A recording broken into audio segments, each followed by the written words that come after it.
미국엔 나스닥, 우리나라엔 코스닥이 있다면 뉴스쇼에는 뉴스닥이 있습니다. 뉴스쇼 증권시장 뉴스닥, 오늘 나오신 패널 두 분부터 소개할게요. 국민의힘의 전 비전전략실장 김근식 교수, 그리고 박원석 전 의원, 어서 오십시오. 안녕하세요. 안녕하십니까? 반갑습니다. 놀랍게도 벌써 12월입니다. 12월의 첫 월요일, 오늘의 상한가 하한가로는 뭘 골라오셨을지 먼저 김근식 교수님. 예, 제가 가져온 것은 하한가인데요. 예. 탄핵 중독에 이어서 감액 예산까지 민주당 막가파인가 하한가를 가져왔습니다. 막가파 민주당 하한가, 박원석 전 의원님. 저도 역시 하한가 가져왔는데요. 네. 게시판 내전에 김건희 특검법 통과 내비치는 한동훈 대표 하한가로 정했습니다. 한동훈 대표 하한가. 아, 그럼 그 얘기부터 좀 가볼까요? 안 네네. 그래도 뭐 신지호 전략기획부총장하고 일부에서 얘기를 했습니다만 제가 단도직입적으로 질문 드릴게요. 박 의원님. 네. 다음 주에 있을 김 여사 특검법 표결 어떻게 될 것 같습니까? 저는 부결될 거라고 보고요. 한동훈 대표가 이거를 가결시키겠다는 의지도 없다고 봐요.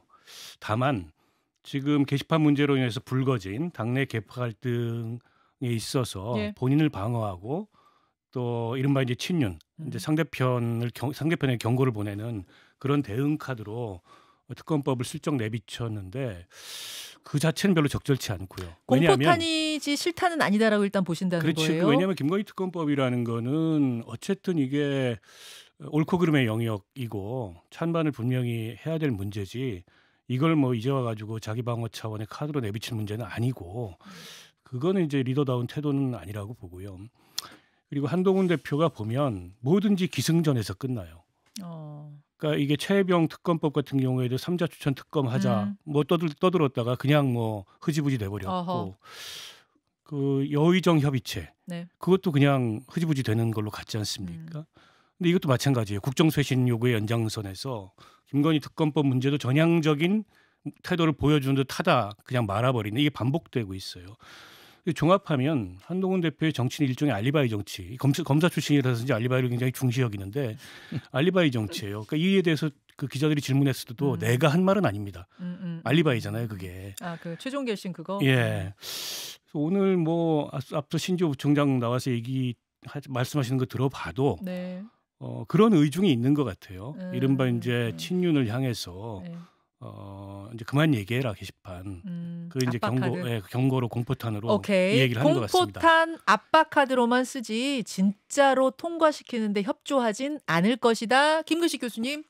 예, 근데 일단 효과는 좀 있는 것 같아요. 그러니까 공포탄이든 실탄이든 네. 그것이 거론되는 순간 그 이후에 지금 친윤이나 당내에서 보면 일단 냉각기를 갖자, 예. 좀 자중하자. 예. 왜냐하면 이제 김건희 여사 특검법까지는 더 이상 확전돼서는 서로 좋을 게 없다라고 하는 이제 친윤 측에 대한 일정한 그 압박은 된 것 같습니다. 왜냐하면 굉장히 사활적인 이슈인데 그렇죠. 여기에 그 카드를 꺼내들었다는 것 자체가 굉장히 이제 부담이 될 거예요. 예. 대통령실이나 친윤 쪽에서는. 그래서 실탄이든 공포탄이든 저는 효과는 있었다고 보는데 저도 개인적으로는 그게 공포탄이라 하더라도 예. 저도 공포탄일 가능성이 높다고 보고 또 공포탄이어야 된다고 보는데 이거 꺼내든 건 저는 바람직하지 않다고 봅니다. 아, 그래요? 왜냐하면 지금 너무 당원 게시판이 이게 점입가경이 되면서 침소봉도 되면서 친윤이나 친한 쪽에서 좀 감정적인 싸움이 좀 격화되고 있어요. 여기서 잠깐 네. 떠오르는 게 김근식 교수님이 어젠가 그젠가 예, 쓰신 예. SNS 제목이 정치를 좀 대국적으로 하십시오. 예, 제 말이 그거예요. 그러니까 당원 게시판에 그런 사실은 사실관계 확인도 안 되고 사실은 별것도 아닌 걸 계속 키워서 당 밖에서 그거 유튜버가 하고 당내에서 일부 사람들이 계속 이렇게 확대하는 거 이것도 사실은 그 대국적이지 못하잖아요. 한 대표 흔들려고 하는 사실은 치졸한 짓인데 또 그러다 보니까 한동훈 대표 측에서도 아까 뭐 신지호 총장 나왔다고 그러는데 네. 그 김건희 여사 고모 이야기 또 건드는 것도 제가 볼 때 치졸해요. 그것도 사실 대국적이지 못하고 아하. 심평 변호사 과거에 이재명 지지했다고 또 끌어내리는 것도 치졸하고 그래서 저는 그런 맥락에서 보면 이 특검법을 카드로 쓸 수는 있죠. 압박이 되니까. 근데 이건 다분히 정치공학적인 공포탄이든 실탄이든 대국적이진 못하죠. 그래서 저는 김건희 여사 해법을 그 한동훈 대표가 하면 특별 감찰관식으로 하는 게 전공법이죠. 대통령도 설득하고 친윤도 설득하고 당내 여론을 설득해서 추경호 원내대표나 반대했던 사람들을 다 설득해서 결국은 의원총회에서 만장일치로 특별감찰관을 당론으로 설득을 시켰잖아요. 저는 김건희 여사 해법이 특검법밖에 없다고 한다면 그런 식의 절차를 거쳐야지 정치공학적으로 당원 게시판 그만해 라는 압박용으로 특검법을 꺼내든다. 제가 볼 때 이것도 대국적이지 그러니까 못하다. 이게 사실은 피해갈 수 없는 이슈가 될 거예요.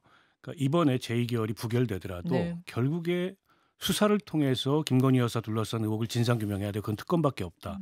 이런 국민적인 인식이나 여론이 확고합니다. 그러니까 피해갈 수 없는 거라면 이걸 능동적으로 해소해야 되고 그거는 지금 김경식 교수가 말씀하신 대로 당 내부를 설득하고 대통령실을 설득을 해야 되는 거지.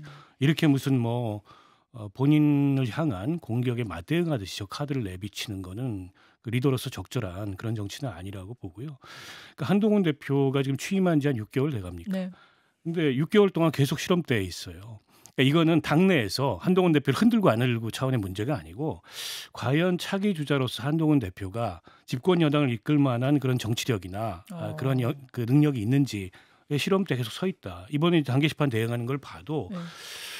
그 물론 이제 친윤계에서 침소봉대하고 논리적 비약을 해서 사실 뭐 별거 아닌 거를 크게 부풀린 점은 있어요. 근데 그에 대해서 거의 똑같은 수준의 대응을 하고 있습니다. 그러니까 결국 가족 문제가 이게 쟁점으로 떠오르니까 본인이 그렇게도 비판했던 김건희 여사에 대한 윤석열 대통령의 태도하고 별반 다르지 않네?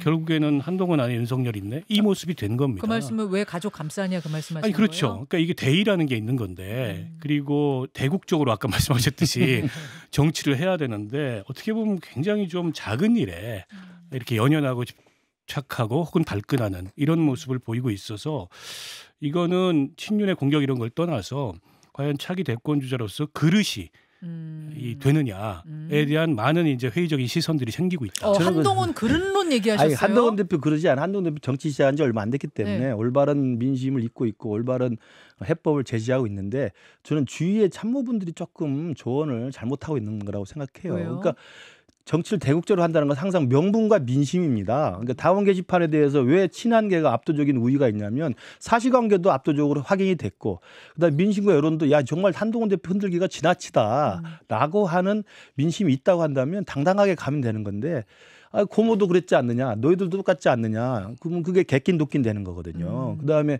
심평 변호사 너 과거 이러지 않았냐? 그러면 홍준표 시장이 한동훈 대표 얘기할 때 너 중앙지검 차장 때 그러지 않았느냐는 건 뭐가 다르겠습니까? 그러니까 정치를 그런 식으로 전투 매번의 전투 행위에서의 승리만 보고 하면 그때는 필요할 때가 있지만 사실은 길게 보면 정치 지도자로서는 좀 마이너스 될 때가 있어요. 그래서 저는 한동훈 대표가 그런 게 아니고 주위에서 조금 조언을 대국적으로 했으면 좋겠다. 이번에 특별검사 그 특검도 그러면서 특감식으로 해결을 해야지 이걸 마치 감정적으로 정치과학적으로 압박수단으로 꺼내든 건 제가 볼 때 바람직하지 못하다고. 오늘 아침에 속보가 하나 들어왔는데 국민의힘이 이르면 내년 2월에 전국 시도당과 당원협의회에 대한 당무감사를 실시한다라는 거예요.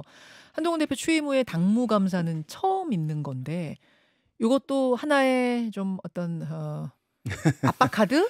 뭐 칼로 썼을 가능성?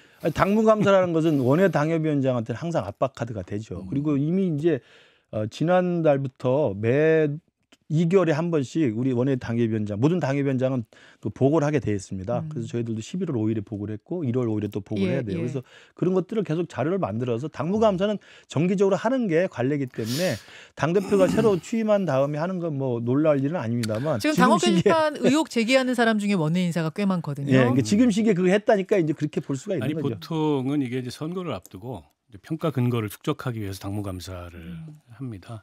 근데 지금 선거가 있는 시기는 아니잖아요. 물론 이제 새 대표가 들어서 새 지도자가 들어섰기 때문에 당의 조직 정비 차원에서 하는 측면도 있는데 이게 이제 당내 이런 계파 갈등과 무관하다고 보기가 어렵죠. 그렇죠. 그러니까 사실은 지금까지는 한동훈의 국민의힘이 아닌 거예요. 국민의힘의 한동훈일지는 몰라도 그러니까 한동훈의 국민의힘으로 좀 만들겠다 이런 의도가 섞여 있는 것 같은데 근데 한동훈 대표가 갖고 있는 당 내부의 어떤 뭐랄까요 힘이랄까 그런 걸로 봤을 때 과연 저게 원활하게 본인이 생각하는 대로 뭐 한동훈의 국민의힘이 될지는 모르겠어요. 그러니까 현실 정치에 들어와서 느끼는 어떤 그 뭐랄까 현실 정치의 그야말로 현실. 현실 정치의 현실. 그걸 이제 현실 느껴가고 정치의 쓴맛. 네, 이걸 느껴가고 있는 것 같아요. 알겠습니다. 왜 이렇게 됐냐면 사실은 김옥균 프로젝트로 진짜 한동훈 대표를 막 흔들고 죽이려고 하는 게 있다고 한동훈 대표는 느끼기 때문에 네네. 더 이렇게 좀 방어적으로 나올 수밖에 없는데 그 이야기는 잠시 후 댓글쇼에서 조금만 더 깊이 있게 해볼게요. 예, 예. 그나저나 김근식 교수님이 골라오신 예. 키워드도 우리가 오늘 언급을 해야 되거든요. 막가파 민주당 그러셨어요? 그러니까 뭐 탄핵 남발하는 거야 이제 국민들이 놀라지도 않습니다. 너무 많이 탄핵을 꺼내드니까. 그리고 실제로 헌법재판소 가면 계속 기각되고 있고 기각될 거고요. 그러니까 분풀이 화풀이용 탄핵인데 이번에 사상 초유로 이 감액 예산을 예결위에서 통과를 시켰잖아요. 네, 그러니까 네. 이것도 거의 막가파라고 봐요. 그러니까 치킨 게임인데 본래 예산 정국에도 잘 아시지만 네. 의원을 해보셨으니까 예. 여야 간에 결국은 합의를 해서 예. 필요한 것들 서로 교환하는 겁니다. 법정 시한은 좀 많이 넘기지만 다시 넘겨도 예. 일단 서로 필요한 걸 교환하는 거예요. 교환해요. 그게 또 타협과 공존이거든요. 그렇죠. 근데 이번에 감액 예산을 사상체로 한 건 뭐냐면 나도 안 할 테니 너 죽어봐 이런 거거든요. 특이해요. 그러니까 특이해요, 굉장히. 거의 막가파식 아니면 이건 너 죽고 나 죽자거든요. 근데 네가 더 아플 거야. 뭐 이런 거거든요. 정부로서는 더 아프죠. 왜냐하면 예산에 대한 편성권을 사실상 박탈해버린 거니까. 그러니까 야당이 자기가 필요한 것들을 포기하면서까지 너희들 더 아파봐라고 하는 것이기 때문에 거의 자해식의 저는 감액 예산이라고 봐요. 그런 면에서 제가 볼 땐 거의 갈 때까지 간 거죠. 그렇습니까? 그 뭐 인적 탄핵에 이어서 예산 탄핵을 이제 시도하는 거라고 그렇죠. 보고 더군다나 그 칼끝을 보면 대통령실, 감사원, 국정원, 경찰의 특활비 그리고 이제 대통령이 주로 정부가 이제 활용할 수 있는 예비비 여기 초점이 맞춰져 있어요. 네. 그런데 이게 그대로 끝까지 갈지 모르겠습니다. 오늘 국회의장이 아마 상정을 저는 안 하시지 않을까. 한 번 중재에 더 좀 나설 걸로 한 번 보시죠. 더 냉각기를 갖고 네. 여야 간의 대화를 갖자 얘기할 것 같은데 왜냐하면 이렇게 되면 이제 이런 전례들이 반복될 수 있는데 바람직한 건 아니잖아요. 그리고 야당 내부에서도 말은 못하지만 워낙에 지금 이제 싸움을 크게 하자 이래가지고 네. 저렇게 나와서 말은 못하지만 지역구원들도 그렇지. 지금 좀 몸이 다를 거예요. 우리 예산도 넣어야 되는데 아니면 상임위에서 다 깎아버렸어. 상임위에서 실컷 증액해놨는데 그거 맞아요. 감액을 해버렸으니. 원래도 이게 예결위 가면 원점에서 다시 시작하는 거긴 하지만 진짜 이거는 완전히 원점이 돼버렸거든요. 그렇지. 그래서 아마 약간의 조정의 여지가 있지 않을까 싶은데 저는 조정되는 게 바람직하다고 생각하고요. 어쨌든 야당에서 작심하고 감액해야 될 것도 감액을 해야 되겠지만 한편으로 증액해야 될 것도 있습니다. 아니 야당에서도 그동안에 이재명 표 예산 이런 거 증액을 요구해 왔는데 그런 현실을 감안하면 조금 주고받게 해야 된다. 그거 원해서 지금 이렇게 나오는 거 아니에요, 민주당이? 이재명 표 예산, 그러니까 민생지원금 뭐 25만 원이라든지 이런 거 좀 넣어달라고 요 압박하는 거 아니에요? 그 측면도 그러니까 있는 것 같아요. 저는 그게 서로 주고받기 가능할 텐데 그게 정치인데 마지막에 가서 그게 될 거라고 보고요. 근데 탄핵은 헌법에 명시된 권한인데 이번에 이 예산 감액은 뭐냐면 권한이 있는 게 아니고 그냥 꼼수로 쓰는 거예요. 관례를 깨는 거거든요. 저는 굉장히 충격적이었습니다. 아니 그렇지는 않습니다. 그러니까 국회가 예산 심의권이 있기 때문에 그러니까 심의권이라는 헌법상 게 있지만 권한이 없는 건 아니에요. 감액 예산이라는 건 관례를 깨는 거기 때문에 제가 볼 때 굉장히 치명적이고 저는 자, 놀라울 만한 거라는 거죠. 요 이야기를 오늘 미니 댓글쇼로 조금 더 이어가 보죠. 두 분 잠깐만 기다려 주세요. 네. 자, 뉴스쇼 라디오 청취자들과 인사 나누고 유튜브 미니 댓글쇼로 조금만 더 이어가 보겠습니다. 앞에서 민주당 염태영 의원이 이분이 민주당의 그 명태균 게이트 진상조사단에서 활동하고 계시는데 명태균 씨 내용은 정말 너무도 복잡하고 길잖아요. 그래서 시간이 우리가 예상했던 시간보다 많이 초과가 됐어요. 밖에서 좀 들으셨어요? 그 의혹제기? 예, 들었는데 뭐 그냥 들어도 복잡하더라고요. 공부하려면 거의 한참 걸리겠어요. 한 2시간 특집을 해야 될 정도 내용이었는데 오늘 좀 짧게 한다고 했는데도 길어져가지고 뉴스다. 오늘 미니 댓글쇼로 조금만 더 가는 것에 두 분이 다 이해를 해주셨습니다. 고맙습니다. 바쁘신 네. 가운데 고맙습니다. 무슨 얘기하다 말았냐면은 단계 논란 요거 어떻게 되는 거냐 요거 하나 하고 그다음에 예산안 그다음에 이제 감사원장하고 중앙지검장 탄핵 문제 이건 어떻게 되느냐 요 얘기하다가 넘어왔어요. 두 분은 한동훈 대표가 조금 더 대국적으로 했어야 되지 않느냐 그 얘기를 하셨는데 근데 한동훈 대표 입장에서 또 볼 때는 아니 이게 작심하고 흔들어서 나를 내리려고 하는 사람들 앞에서 내가 조수가 맘대로 하시오 이렇게 해가지고는 그 프레임에 또 넘어가는 거 아니냐는 생각을 할 수도 있을 것 같거든요. 그러니까 전 지금까지 대응을 잘했다고 봐요. 당원 게시판 논란을 진짜 있지도 않은 허위 사실을 가지고 키웠고 그걸 당 내부의 스피커들이 계속 키웠고 그러면서 이게 이제 정쟁화 시킨 거죠. 있지도 않은 허위 사실이라고 하는 부분은 예. 한동훈 대표가 그렇죠. 김여사 개목줄 그걸 썼다라고 맨 처음에 거기서부터 그렇죠. 시작이 됐는데 알고 보니까 그거 아니었던 그렇죠. 거죠. 개목줄이 굉장히 확 셌어요. 다가오는 셌어요. 단어잖아요. 개목줄이 셌어요. 그러니까 그러기서 시작한 건데 그건 동명이인이 쓴 걸로 확인이 됐잖아요. 임모 씨가 쓴 걸로 확인됐어요. 확인이 됐잖아요. 예. 그러니까 그리고 이제 가족 명의 썼다는 것도 사실은 전수조사를 했을 때 그냥 통상적인 차원의 정치적 의사표시나 격려나 기고문 칼럼을 인용한 거란 말이에요. 그러니까 문제가 안 되는 건데 키웠기 때문에 그 프레임에 대해서 적절하게 대응한 게 맞습니다. 그러니까 사실을 먼저 밝혀서 사실관계 구체성을 확보해서 도덕적으로 우위에 서고 그다음에 이제 그 사실관계를 밝힘으로써 민심과 여론이 따라올 거 아니에요. 그러니까 당원들도 그렇고 민심도 정말 이 일부 친윤이나 일부 저항 세력이 좀 심했다라고 지금 정리가 되는 상황이라고 저는 봅니다. 그래서 저는 전공법으로 잘 대응했다고 보는데 이제 마지막에 가서 이게 이제 감정이 격화되니까 싸움이 심해지면서 이제 저는 고모 얘기까지 꺼내드리고 그다음에 심평 변호사 또 참전하니까 심평 변호사 과거까지 이야기하고 결국은 김건희 특검법까지 이야기가 나오니까 마지막에 가서는 제가 볼 때 좀 대국적이지 못한 카드가 나온 게 아닌가 싶어요. 그대로 갔으면 저는 정리가 됐을 거라고 생각합니다. 김옥균 프로젝트란 게 근데 실제로 진행이 됐다고 보세요? 박 의원님은 어떻게 보세요? 뭐 김옥균 프로젝트라고 이름이야 붙이지 않았겠죠. 근데 이제 한 대표 그 대표 당선 이후에 당 내에서 계속 흔드는 그런 모습은 있었죠. 그렇죠. 이게 총선 백서로 흔들기도 했고 또 익심 논란으로 흔들기도 했고 이번에 또 이제 게시판 문제로 흔들기도 했고 그리고 아마도 그 몸통은 용산이 아닌가 이렇게 이제 한 대표나 한 대표 주변에서 받아들이고 있는 그런 것 같아요. 그렇다 보니까 이제 특검법 그 카드를 슬쩍 내비친 이런 대응이 나온 건데 용산이 제일 무서워할 카드를 흔든 거구나. 그렇죠. 근데 근데 사실 막상 그 카드를 못 쓰잖아요. 누가 봐도 못 쓸 거라고 예상하지 않습니까? 진짜 쓸 수도 있는 거 아니에요? 근데 저렇게 쓰면 안 되죠. 저렇게 쓰면은 그야말로 이제 공멸이고 자멸의 길로 가는 거고 쓰려면 제대로 써야 되고 정면 돌파를 해야 되는 겁니다. 저 의제를 띄워서 당의 당론을 만들기 위한 설득과 노력을 해야 되는 거지. 저런 식으로 꼼수로 일부의 반란표로 통과되게 만들고 나는 모르쇠 그게 안 돼요 정치가. 나는 모르쇠가 어떻게 되겠습니까? 그러면 이제 뭐 한 대표도 추경호 대표도 다 이제 그 지도 체제가 다 무너지는 결과가 나올 거고 국민의힘은 아마 대분열과 이제 혼란이 올 텐데 때문에 쓰지도 못할 카드를 저런 식으로 내비치는 게 아까 이제 대국적 정치는 아니지 않느냐. 근데 이 문제 제기도 있고 제가 제기하는 문제는 조금 약간 다른 각도인데 전부 다 기승전이다. 결이 없다. 하는 듯하다 말고 하는 척하다 말고 그래서 이게 일각에서는 뭐 간동은이다 이런 얘기까지 지금 나오고 있잖아요.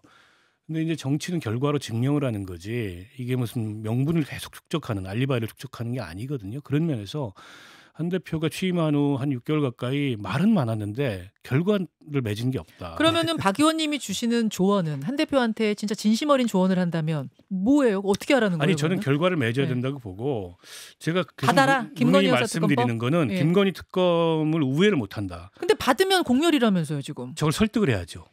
저걸 설득을 해 돌파를 해야 되는 거죠. 대통령실도 설득하고 그 과정에서 본인이 힘이 없어서 쫓겨나면 쫓겨나는 겁니다. 그러니까 결이 그런 식으로 없다는 정도면 건 돌파해라? 권한이 없는 거예요. 그러니까 그 말씀에 일리는 있어요. 그러니까 그 해병대 최상병 해병 특검 때 제3자 추천을 이야기했잖아요. 근데 기승전결이 없는 건 힘이 없어요. 힘이 없어서 그렇다. 그다음에 김건희 여사 해법도 계속 문제 제기해서 주장했잖아요. 민심은 동의했잖아요. 그걸 마지막 결론을 내서 결말을 칠 만한 힘과 권한이 없어요. 그다음 똑같잖아요. 특별감찰관 그 아무것도 아닌 것 같은 그 이슈 하나 하는데 얼마나 힘들게 설득해서 결국 했습니까? 그러니까 저는 여야 의정도 마찬가지죠. 문제 제기 옳았잖아요. 다 동의하는 거잖아요. 해법이잖아요. 근데 결론이 정부와 대통령이 동의 안 하면 안 돼. 그래서 기승전결이 없다는 현상에 대한 인식은 실제로 한동훈 대표에게 여당 대표로서의 합당한 권한과 그 책임이 없다. 그러니까 권한이 없다는 걸 말씀을 드리고 그건 이제 용산과의 불화, 그다음에 친윤의 저항이 있다는 말씀을 드리고요.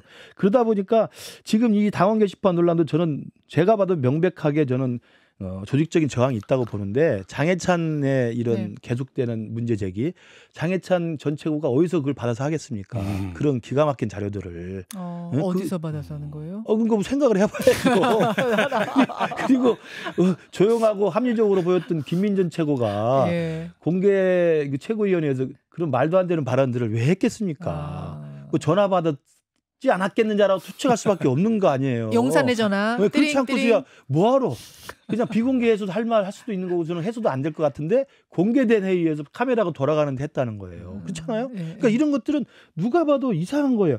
거기다가 권성동, 김기현 의원들이 뭐 참전을 하는 거야. 뭐 그럴 수 있겠다. 친윤이니까. 근데 오늘 갑자기 김은혜 의원이 또 참전을 해요. 예. 그럼 김은혜 의원한테 갑자기 누가 전화를 했나? 뭐 이런 생각이 들 수밖에 없는 또 정황이 있죠. 그래서 저는 그 한동훈 대표 흔들기라고 하는 조직적인 의도가 있다는 정황은 저도 동의합니다. 자, 그럼 정리 좀 해볼게요. 두 분 다 한동훈 대표가 기승 전까지는 잘 가다가 결을 못 짓는 약점이 있다고 두 분 다 지금 말씀하셨는데 다만 그 이유를 김근식 교수님은 결말을 맺을 만큼 끝까지 갈 만큼의 힘이 지금 권한이 없는 권력이 거죠. 부족하다는 네. 이야기를 하셨어요. 한동훈 대표가 그러면 어떻게 당내 권력을 줄 수 있나 힘을 얻을 수 있나 여기에 대해서 뭔가 조언을 해주신다면 방법 보입니까? 그게 바로 대국적으로 하면서 설득하는 거예요. 어쩔 수 없어요. 배지가 118 아니, 나 용산을 설득해야 되는데 용산은 설득하다가 설득하는 최선의 모습만 보면 됩니다. 그건 넘을 수 없는 벽이랑 끝나는 그럼 당이라도 끌고 가야죠. 당은 계속 살아가야 될 거 아닙니까? 근데 지금 당과 용산이 뗄래야 뗄 수 없는 관계여서 지금 이러는 그렇지 거 않죠. 아니에요? 용산은 3년 남았지만 당은 4년 남았습니다. 얼마든지 설득이 가능해요. 그러니까 정치를 대국적으로 하고 진정성과 성의와 정말 스킨십을 보여가면서 네. 반대하는 사람까지도 다 아울러서 한다고 한다면 이게 자그마한 전투에서 이기는 게 중요한 게 아니죠. 네. 당원과 당심과 그다음에 현역 우리 그 국회의원들을 예. 진정으로 모셔서 오케이. 자기 뜻대로 이끌어가면 특별감청관이 성공한 모델 아닙니까? 특별감청을 처음에는 원내대표도 반대했고 친윤들이 반대했잖아요. 결국 민심과 여론을 등에업고 설득하면 의원총회에서 당론으로 채택이 됩니다. 용산을 좀 제껴두고라도 네. 당 예, 내부 그럼요. 설득을 네. 그럼 하나하나 만나서 막 설득하고 이렇게 해야 되는 거예요? 그건 어떻게 해야 대국적으로 하면 따라오게 돼 있습니다. 따라오게 됐어요. 국회의원들은 민심을 거스를 수는 없거든요. 오케이. 자, 해법 주십시오. 뭐 힘이 없어서 결말을 못 맺는다는 게 현상이긴 한데 그거는 이미 예정된 현상이었어요. 객관적 지형이었단 말이에요. 근데 그걸 이제 어떻게 돌파할지가 본인의 능력이고 정치력인데 그 점에 있어서 한계를 보이고 있다 이런 생각이 들고요. 그러니까 저는 한 대표가 이것저것 여러 가지 하려고 하지 말고 본인이 이제 얘기했던 국민의 눈높이, 지금 이제 국민의 눈높이에서 가장 현재 국정 운영의 난맥상이 되는 문제를 해결했어야 된다. 근데 이 문제를 자꾸 우회하려고 그러다가 실패한 거고 특별감찰관이 문제 해결책도 아닌데 그조차도 지금 될지 안 될지 불투명해요. 네. 당론으로 채택했다 뿐이지 안 될 수도 있어요. 용산에서 민주당이 반대하니까. 용산에서 호응 안 하면 그 민주당으로 책임 넘어가지가 않습니다. 그런데다가 저는 그 한동훈 대표 스타일이 그런 것 같아요. 보면 본인이 갖고 있는 여러 가지 문제의식이나 이런 것들을 충분히 논의해서 충분히 얘기를 듣고 결정한다기보다는 자기 스스로 고민하고 자기 스스로 결정하는 게 아닌가. 주변에서 그런 조언을 충분히 받는다는 느낌이 좀 별로 들지 않고 왜 그러냐면 지난번에 대통령 기자회견 이후에 인적쇄신 요구나 이런 거를 갑자기 멈추고 좀 지켜보자 이렇게 나왔어요. 예. 근데 이제 지켜보면은 공격이 들어오죠. 그게 바로 이 게시판 공격이 들어온 겁니다. 근데 그때 사실은 그 인적쇄신 요구나 혹은 국정쇄신의 요구를 그냥 내려놓을 게 아니고 결말을 맺었어야 됩니다. 근데 그런 점에 있어서 뭔가 이게 하는 듯하다 마는 이 모습이 계속 반복되고 있어서 지켜보는 사람들도 아유 저래가지고 뭐가 되겠냐 이런 생각을 하지 않을 수 없고 이거는 주변에 뭐 참모들 탓할 문제가 아니고 과거에 보면 한동훈 법무장관이 법무부 장관 시절에 네. 국회에서 야당하고 충돌할 때 이럴 때 모습 보면 지금 게시판 가지고 이른바 친윤하고 충돌하는 모습이 비슷하잖아요. 그래서 약간 본인의 그 기질이나 특성 이런 것도 있는데 이제 좀 달라져야죠. 여당의 대표가 됐고 차기 대권 주자가 되고자 하는 분이라면 그래서 당 안팎의 이른바 이제 그 진영 내의 얘기도 충분히 듣고 좀 숙고해서 정무적으로 좀 크게 이렇게 판단을 해야 되는데 너무 사안사안에 지금 예민하게 반응하는 게 아닌가 그런 모습이 좀 보여요. 두 분의 해법은 좀 다르네요. 그러니까 김근식 교수님은 당내의 설득 작업에 더 좀 진정성 있게 적극적으로 임하라는 거고 박원석 의원님은 이럴 때일수록 정면 돌파. 이러다 죽으면 죽으리라는 느낌으로라도 정면 돌파. 그러다 진짜 죽으면 어떡해요? 사직생입니다. 역대 그 대통령이 되신 분들을 보세요. 사직생 할 때 즉 권력과의 충돌을 두려워하지 않을 때 그 자리로 가는 겁니다. 야당에서는 지금 싸움을 키우려고 저러는 죽으면 죽으리라고 가라. 싸움을 키워서 뭐 내폭이라든지 원하는 것 같은데 정치는 그렇게 안 해도 됩니다. 그래서 한동훈 대표 여당 대표라는 그 지금 자리를 갖고 있고 그다음에 민심과 국민 눈높이에 합당한 주장과 요구와 행보와 진정성을 보이면 국회의원들 따라오게 돼 있습니다. 그렇죠. 조금만 더 본질적인 그럼요. 얘기 해볼게요. 용산은 한동훈 대표를 어떻게 이렇게까지 싫어하게 됐는가? 이재명 대표보다 한동훈 대표를 더 싫어한다는 말이 지금 나올 정도잖아요. 아니 왜 어쩌다가 이렇게까지? 이렇게까지? 왜? 글쎄요, 그 이야기는 뭐였다고 보세요? 말씀드리기 좀 조심스러울 것 같은데 쉽지 않은 것 같아요. 결국 김건희 여사와의 감정의 골이 해결이 안 된 게 여태까지 온 거라고 보세요? 이제 저는 신뢰 관계가 충분히 존재하는 둘 관계라고 생각합니다. 그러니까 대통령과 한동훈 대표는 오랫동안 한솥밥을 먹으면서 신뢰 관계를 쌓아왔기 때문에 그 신뢰 관계가 저는 바탕에 있을 거라 생각해서 그 신뢰에 기초한 저는 소통이 될 거라고 생각했는데 잘 안 되는 거 봐요. 자, 아니, 박원석 의원님 말씀하십시오. 말하기 아주 교수님 쉬시고요. 오랫동안 관계가 있었던 거 맞죠. 근데 그 관계가 수평적 관계가 아니었던 겁니다. 적어도 윤 대통령이나 김건희 여사는 수평적 관계로 생각하지 않았어요. 밑에 있는 사람 부하, 부하 수직적 관계였고 예. 시키는 일 열심히 하면 되는데 갑자기 무슨 수평적 관계를 요구하네. 당대표 좀 됐다고, 머리 좀 컸다고, 뭐 이런 거죠. 그러면은 이제 상대 진영의 대표적인 인물보다 더 미울 수도 있어요. 왜냐하면 내가 시키는 대로 하던 부하가 갑자기 이제 뭐 부하도 아닌데 반말하지 마시오 이렇게 나오면은 기분이 더 나쁘잖아요. 저는 약간 그런 현상이 아닐까 싶은데 게다가 이제 몇 차례 충돌을 비합리적인 충돌이죠. 합리적인 충돌이 아닌 겪으면서 그게 더 악화됐고 급기야 이제 무슨 당계 시판 같은 진짜 이게 당내 투쟁에 혹은 당내 정치의 소재도 안 되는 걸 가지고 이런 일들이 지금 벌어지고 있어요. 그러면서 이제 양쪽 다 공멸하는 거죠. 이게 당내 정치를 유튜버 수준으로 격화시킨 거예요, 스스로. 그렇죠. 각자가 다 그렇습니다. 근데 여기서 이제 벗어나야 돼. 이게 진탕인데 윤 대통령은 그렇다 치고 임기 끝나면 집에 가실 분이니까 한동훈 대표는 당대표 임기 끝나고 집에 갈 게 아니잖아요. 정치 계속 할 텐데. 그럼 이 진창에서 벗어나야 됩니다. 그렇죠. 같이 진창에서 뒹굴자고 하지 말고. 그렇죠. 그래서 이 말씀을 아까 드린 거예요. 알겠습니다. 자, 요 얘기까지 좀 한 다음에 아까 신지호 전략기획부총장이 굉장히 재미있는 얘기를 하나 하고 가셨는데 이 당계 논란의 선봉에 서 있는 사람이 장해찬 전 최고 아닙니까? 그래서 오늘 이제 주진우 의원을 필두로 해가지고 요 당계 논란 뭐 허위 사실 공표하고 한 분들 고소한다 그래요. 고발한다고 네. 해요. 장해찬 전 최고는 계속 자기 고발해라 하는데 안 하십니까? 그랬더니 안 한다라고 하시면서 한 얘기가 장해찬 전 최고가 지난 공천에서 뭐 이렇게 당에서 쫓겨나고 뭐 이렇게 되는 과정을 한동훈 대표가 주도한 걸로 알고 좀 원한이 있는 걸로 아는데 그 내막을 알면 장해찬 전 최고 멘붕 올 거다. 그러면서 왜요? 그 답은 안 주고 가셨거든요. 이거 뭘까요, 내막이? 글쎄 뭐 방송에서 그런 내밀한 이야기까지 할 필요가 있는지 모르겠습니다만은 장해찬 전 최고는 일단 우리 당 사람이 아닙니다 지금. 아니죠. 네, 탈당해서 뭐 제3자이고요. 그리고 실제로 지난 총선 때 행보를 보면 정치 도의상 넘지 않아야 될 선을 넘었던 사람이에요 이미.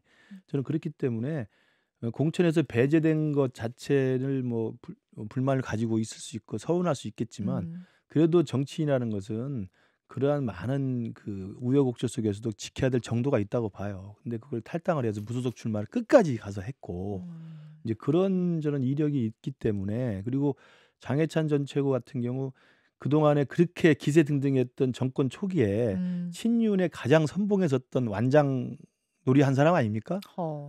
그래서 이준석 추천할 때도 가장 완장차고 열심히 했고 그렇게 정치를 배우면 안 됩니다.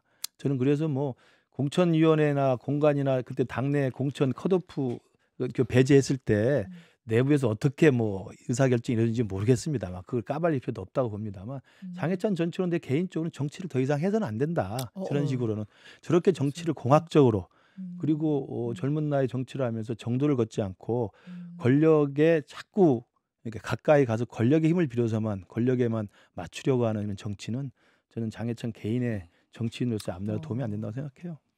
글쎄요, 뭐 잘 모르겠습니다. 지난 총선 공천에 어떤 내막이 있는지야. 근데 뭐 장해찬 씨에 대한 법적 대응을 안 하기로 한 판단은 굳이 뭐 그걸 해가지고 그 장해찬 씨가 또 그걸 가지고 여기저기 방송 다니면서 왈가왈부할 그런 빌미를 굳이 줄 필요가 있겠냐. 근데 상대 안 하면 그뿐인데 지금 무슨 당의 중요한 사람도 아니고 물론 이제 장해찬 씨가 저런 소스를 어디서 봤는지 용산과 모종의 어떤 관계가 있는 건 아닌지 뭐 여러 그 의문이 있을 수 있습니다만 한 대표나 지금 국민의힘 지도부 입장에서 굳이 상대할 상대는 아니잖아요. 뭐 그런 판단이 작용한 게 아닌가 싶은데. 알겠습니다. 알겠습니다. 여기까지 할까요? 예. 혹시 탄핵 관련해서 또 뭐 하실 말씀 있으세요? 그러니까 저는 그 탄핵을 너무 남발해가지고 국민들이 이제 식상할 정도가 됐는데 그래도 계속 이재명 대표는 기발한 카드를 계속 꺼내드는 거다. 그래서 예산 감액이라는 건 정말 기발한 카드고 치킨 게임에서는 최고봉인 것 같아요. 그래서 예산 탄핵, 인적 탄핵 다 그렇죠. 이루어지고 있다. 인적 탄핵이야 뭐 법률에 있으니까 이거 헌법에 있으니까 뭐 할 수 있죠. 근데 예산 탄핵이라는 건 사실은 정말 기발한 아이디어를 꺼낸 건데. 그 얘기 잠깐만 하고 갈게요. 잠깐. 박원석 전 의원이 이제 국회의원 하셨으니까 예산안 내년도 예산안이 처리되는 과정. 그러니까 지금 예결위까지 다 통과했고 민주당은 그냥 본회의로 이거 올려갖고 통과시키겠다 이렇게 그렇죠. 하면서 싫으면 국민의힘 추가 협상하세요 이런 거예요. 그러니까 국민의힘이 뭔 소리냐 그냥 통과시키시오. 마음대로 하시오. 책임은 당신들이 지시오.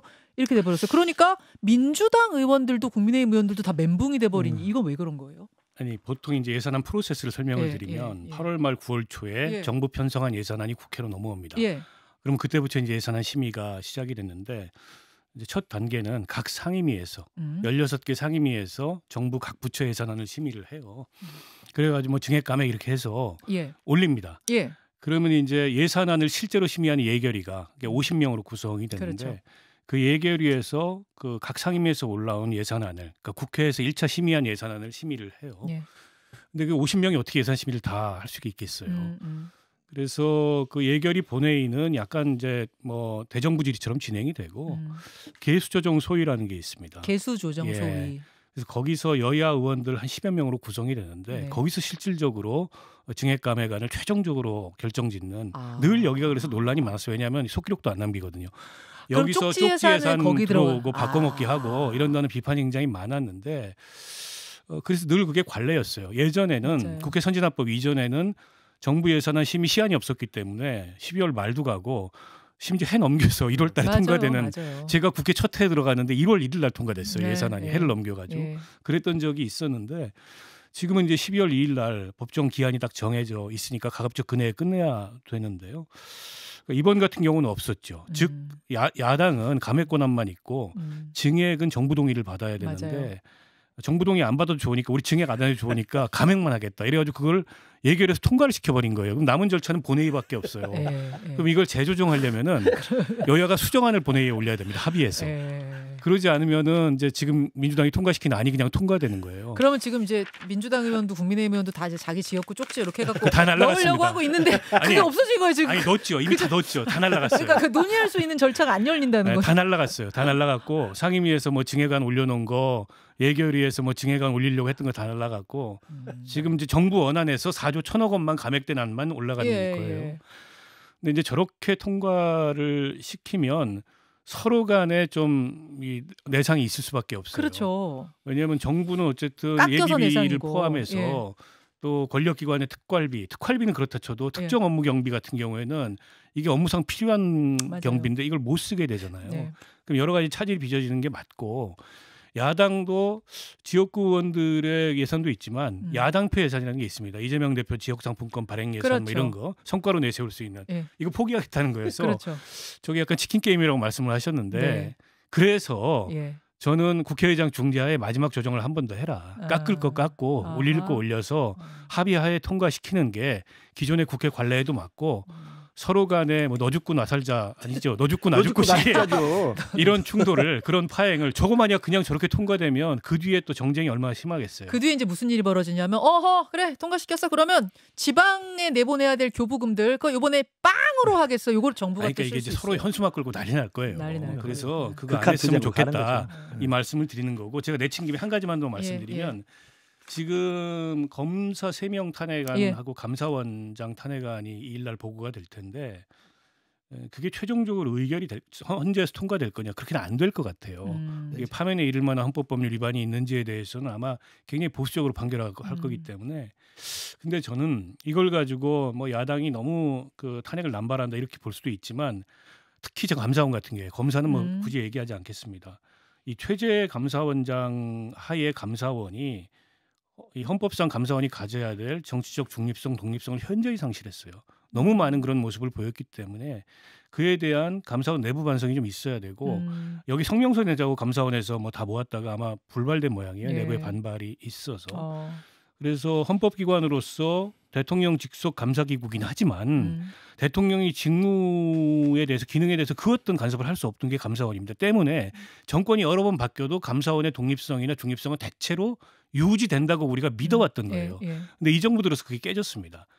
저는 야당 탄핵만 탓할 게 아니고 감사원 스스로 이 점에 대해서 왜냐하면 이건 이제 감사원의 앞으로도 이 예. 독립성, 중립성, 감사원의 위상과 연관된 문제거든요. 굉장히 좀 심각한 이 성찰이나 그 이런 게 있어야 되지 말씀은 않을까. 나중에 법적으로 탄핵이 기각되더라도 이렇게 탄핵이라는 걸 한번 갈 정도 경고를 줘야 된다 뭐 이런 말씀이신 저는 걸로. 그렇게 생각하고요. 왜냐하면 근데 경고용으로 탄핵을 말한 게 지금 몇 번입니까? 그러니까 지금 민주당 논리가 뭐냐면 탄핵 중독에다 탄핵 남발하다니까 요즘에 뭐냐면 자업자득이잖아요. 이렇게 나와. 그러니까 당신들이 그 빌미를 주지 않았냐 하는 건데 그 빌미를 줘서 야당이 문제 제기할 사안이 있으면 국회 불러서 따지고 아니면 공수처에 고발하고 지금 공수처에 고발한 상태잖아요. 최재희 감사원장 같은 경우는 이미. 예. 그럼 결과를 보고 나서 하는 것이지 그냥 뻑 하면은 너 경고할래 그러면서 탄핵 카드를 꺼내드니까 탄핵의 그 진중함과 무검이 사라져버렸다는 것이고요. 지금 말씀은 저렇게 경고를 주겠다는 거지만 이면에는 또 그렇지도 않아요. 탄핵이 발의돼서 네. 통과가 돼버리면 직무정지 되잖아요. 직무정지가 직무정지 되면 권한대행이 있어야 돼요. 네. 왜냐하면 헌법재판소의 결과가 나올 때까지. 예.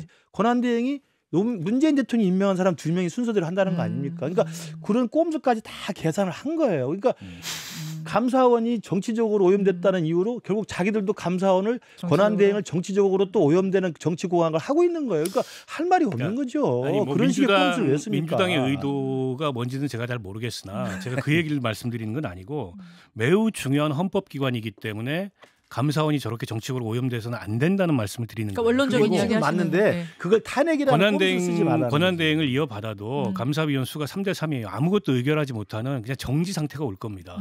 근데 이게 엄청난 그 헌법기관의 직무 공백이다 이렇게 얘기하는데 국민의힘은 그런 얘기를 할 자격이 없는 게 최재형 감사원장이 임기 6개월 앞두고 대선 출마한다고 사표 던지고 4개월 동안 중지 상태에 있었어요. 그러니까 그거 환영한다 그랬다니까요. 국민의힘이.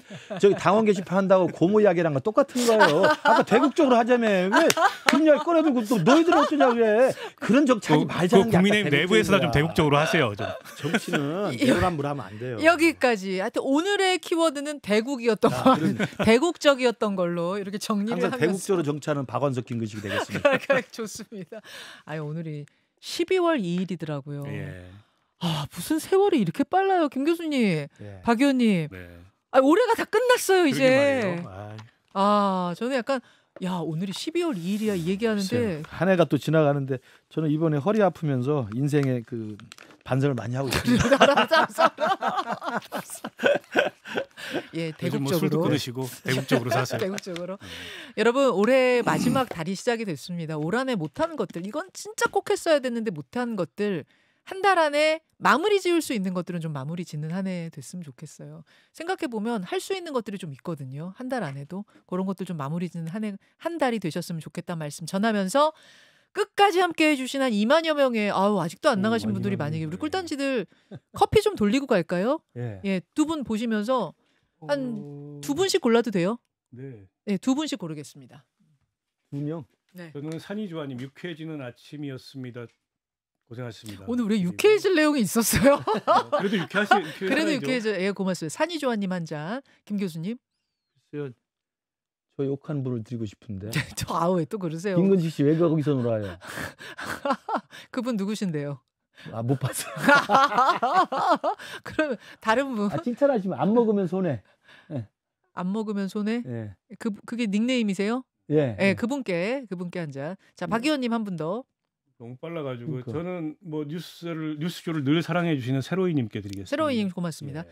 저 김 교수님 한 분 추천해드려도 돼요? 예, 그래요. 허운영님이 김근식 교수님 허리 빨리 나으시라고. 예, 허운영님 고맙습니다. 고맙습니다. 그분께 커피 한 잔 드리면서 오늘도 같이 인사하겠습니다. 자 내일 뉴스쇼는 여러분 한칼 토론 있는 날이고 내일은 긴 대꾸쇼도 있으니까요. 와 진짜 얘기거리가 이렇게 하루도 끊이지 않는 게 참 신기한 다이내믹 코리아. 자 인사하겠습니다. 여러분 고맙습니다. 두 분 고생하셨습니다. 고맙습니다. 네, 고맙습니다. 감사합니다. 고생하셨습니다. 아이고. 고맙습니다. 김현정의 뉴스쇼는 시청자 여러분의 참여를 기다립니다. 구독과 좋아요, 댓글 잊지 않으셨죠? 알림 설정을 해두시면 평일 아침 7시 10분 실시간 라이브도 참여하실 수 있습니다.